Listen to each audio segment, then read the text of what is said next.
warahmatullahi wabarakatuh. Salam sejahtera, Om Swastiastu, Namo Buddhaya, salam kebajikan.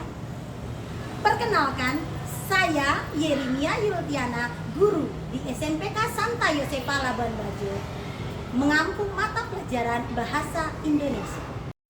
Salah satu praktik baik yang sudah saya lakukan di SMPK Santa Yosefa Labuan Bajo yaitu kegiatan literasi asik dengan jurnal harian. Jurnal harian ini saya gunakan untuk mengembangkan bakat siswa dalam kegiatan membaca dan menulis. Dan inovasi-inovasi inilah yang saya akan gunakan untuk terus meningkatkan kegiatan literasi yang ada di sekolah ini.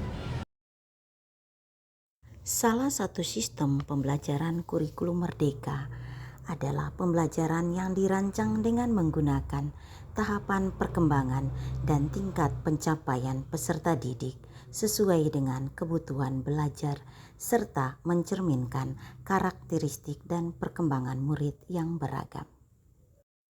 Melihat kondisi literasi baca tulis di SMPK Santa Yosefa Labuan Bajo, khususnya kelas 7 secara keseluruhan, masih sekitar 25% peserta didik belum membaca dengan lancar.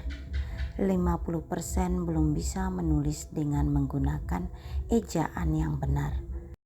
Kegiatan gerakan literasi sekolah selama ini sudah berjalan di SMPK Santa Yosefa. Setelah direfleksikan bersama, ditemukan beberapa masalah, yaitu masih memiliki kekurangan, di antaranya jadwal literasi yang telah dibuat bersama, namun baik guru ataupun siswa belum menggunakan waktu itu dengan baik. Banyak kegiatan-kegiatan yang bersifat situasional di sekolah yang membuat literasi tidak berjalan efektif. Saat kegiatan literasi yang dijalankan yang dihabiskan hanya untuk mencari buku di perpustakaan, sehingga waktu membaca menjadi kurang efektif. Masih banyak ditemukan juga peserta didik yang belum bisa membaca satu buku yang merupakan program kegiatan gerakan literasi sekolah di SMPK Santa Yosefa, yaitu membaca satu buku dalam seminggu. Peserta didik setiap jadwalnya terkadang hanya membaca bagian cover dan kata pengantar pada buku tersebut, dan pada jadwal berikutnya mereka mencari buku lain untuk dibaca, itu pun hanya dibaca pada kata pengantar saja, sehingga kegiatan membaca buku dalam sepekan masih belum efektif, hampir 50% dari peserta didik. Kurangnya bahan bacaan juga menjadi salah satu alasan, khususnya kekurangan buku fiksi. Seperti diketahui bahwa minat membaca peserta didik dimulai dengan membaca buku-buku fiksi seperti dongeng, cerita rakyat, cerpen, dan novel. Masih kurangnya peran ekstra dari guru untuk mengontrol penggunaan gawai pada peserta didik dalam mencari sumber bacaan pada Google. Sebagai guru, kita wajib melihat apa yang menjadi permasalahan dan mencari solusi dari setiap permasalahan yang ditemukan. Ada beberapa alasan praktik baik yang diterapkan pada peserta didik kelas 7 seluruhnya dari kelas A sampai D yang terdiri dari 106 siswa, yaitu dapat memberi solusi terhadap rendahnya kemampuan membaca dan menulis pada peserta didik. Yang kedua, memotivasi untuk melakukan inovasi-inovasi baru dalam pembelajaran, khususnya mengaitkan kegiatan literasi baca tulis dalam pembelajaran bahasa Indonesia, sehingga menjadi pembelajaran yang bermakna dan menyenangkan bagi peserta didik. Yang ketiga, dapat menjadi referensi sebagai guru dalam menerapkan literasi baca tulis. Dalam melakukan sebuah inovasi pasti memiliki tantangan. Tantangan yang saya hadapi adalah kurangnya kemauan untuk membaca pada peserta didik, kurang paham tentang manfaat membaca dan menulis, sikap cuek yang masih terlalu tinggi jika diberikan kesempatan membaca, kurangnya kolaborasi dari rekan sejawat untuk mengontrol kegiatan literasi peserta didik, khususnya kegiatan membaca dan menulis. Strategi yang akan saya lakukan untuk praktik baik ini yaitu menjelaskan kepada peserta didik tentang kegiatan yang akan dilakukan, yaitu untuk meningkatkan kemampuan membaca dan menulis. Yang kedua, yang harus dipersiapkan oleh peserta didik yaitu buku tulis khusus untuk kegiatan harian peserta didik setiap harinya. Yang ketiga, isi dari buku harian itu adalah tulisan tentang aktivitas peserta didik setiap harinya, baik apa yang mereka alami sendiri, buku yang mereka baca, atau informasi yang mereka dapatkan dari internet atau menonton pada YouTube atau media sosial lainnya. Yang keempat, peserta didik wajib menulis setiap hari dan akan diperiksa oleh guru pada saat jam pelajaran bahasa Indonesia dengan menggunakan 5-10 menit setiap memulai pelajaran bahasa Indonesia di kelas. Sampai dengan dia punya ini kurcaci pemarah. Nah, ini dia punya yang dia baca ya. Kamu nonton atau baca ini?